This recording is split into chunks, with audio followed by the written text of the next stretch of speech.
Channel. আজকে আমি তোমাদের সামনে শেয়ার করছি মাংসের পকোড়া করব বাড়িতে। এরকম মাংসগুলো ধুয়ে আমি ছোট ছোট পিস করে নিয়েছি, আর তার মধ্যে আমি এখন এই যে লেবু, পাতি লেবু দিয়ে আমি মাংসটা ম্যারিনেট করে নেব। এই যে রসটা ভালো করে চেপে দিচ্ছি, দিয়ে আমি মাখিয়ে নেব মাংসটা।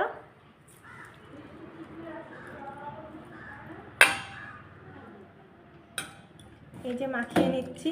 এর মধ্যে আমি এখন দিয়ে দেবো একটু লবণ, সামান্য একটু নুন, আর একটু দিয়ে দিচ্ছি এই যে হলুদ গুঁড়ো,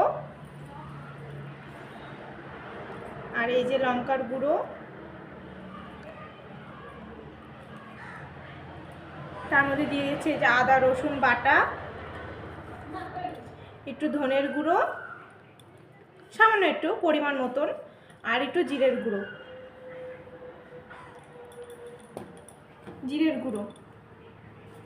এবার এগুলো সব দিয়ে আমি এখন মাখিয়ে নিচ্ছি, ভালো করে ম্যারিনেট করে নিচ্ছি। দিয়ে এবার আমি একটু ঢাকা দিয়ে ডিপ ফ্রিজে রেখে দেবো।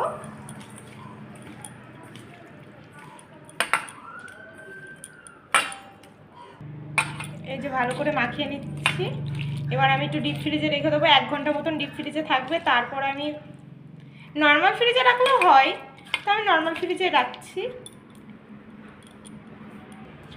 ডিপ ফ্রিজে রাখবো না, নর্মাল ফ্রিজে রাখবো। কেন ডিপ ফ্রিজে রাখলে পরে বরফ হয়ে যেতে পারে, তার জন্য আমি নর্মাল ফ্রিজে রেখে দিচ্ছি ঢাকা দিয়ে। আর একটু এই যে ঢাকা দিয়ে দিলাম। এবার আমি এটা ডিপ ফ্রিজে রাখবো। এই যে এটা এখন আমি ফ্রিজে রাখতে এসেছি, এমনি নর্মাল ফ্রিজে রেখে দিচ্ছি, 1 ঘন্টা মতন থাক। এই যে আমি বাইরে নিয়ে এসেছি, আর এর মধ্যে আমি এখন দিয়ে দেবো এই যে ময়দা আর একটু চালের গুঁড়ো।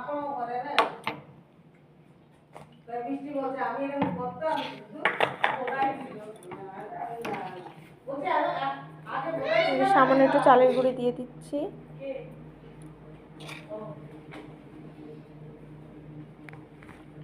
এবার এইটা ভালোভাবে মাখিয়ে নেব। এই যে ভালোভাবে এটা আমি এখন মিক্স করে নিচ্ছি।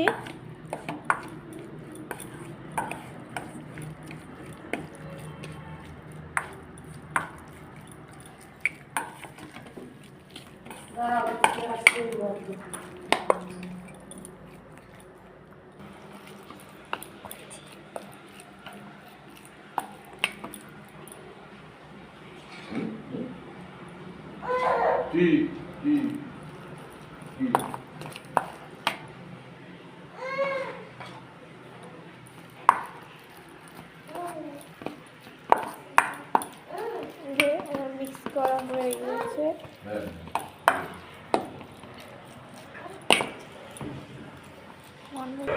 এই যে আমার কড়াই বসানো হয়েছে, কড়াইতে এখন আমি তেল দিয়ে দেব পরিমাণ মতন।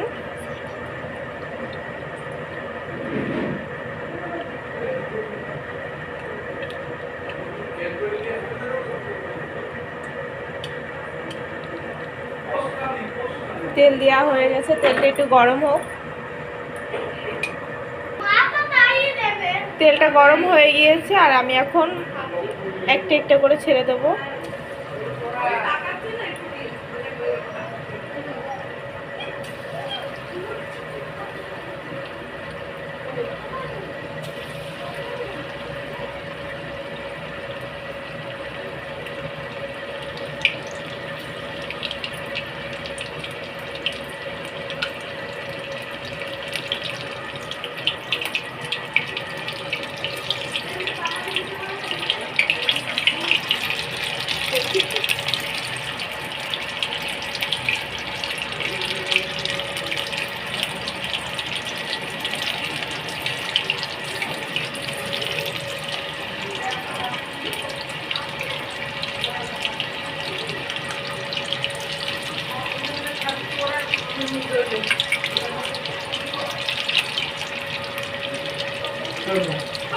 এই যে দেওয়া হয়ে গেল, এবার এগুলোকে আমি উল্টে দেব।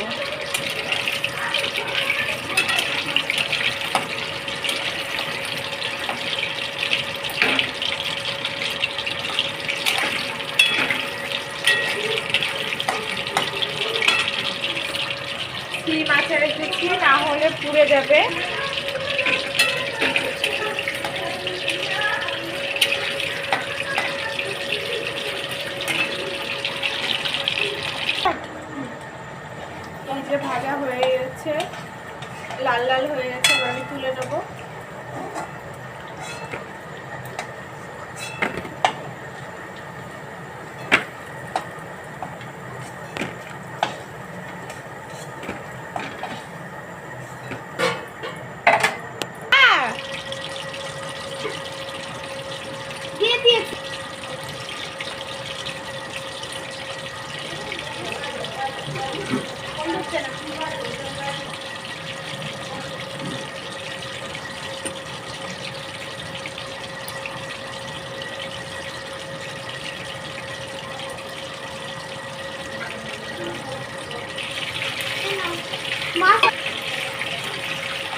হালকা লাল হলে আমি তুলে নেব।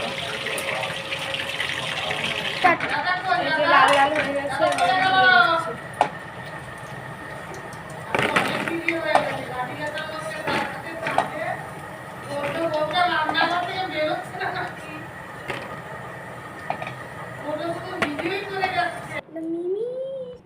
এই যে আমাদের সবারই পকোড়া ভাগ করা হয়ে গেছে। এবার আমরা খেয়ে বলবো কেমন হয়েছে। খেয়ে বলো কেমন হয়েছে পকোড়াটা। দারুণ হয়েছে, দারুণ। তোমরা যারা যারা পকোড়া বানাতে পারো না, আমার এই রেসিপিটা দেখে খুব সহজে বানিয়ে ফেলো। আর ভিডিওটা ভালো লাগলে এটা like comment share. Okay bye.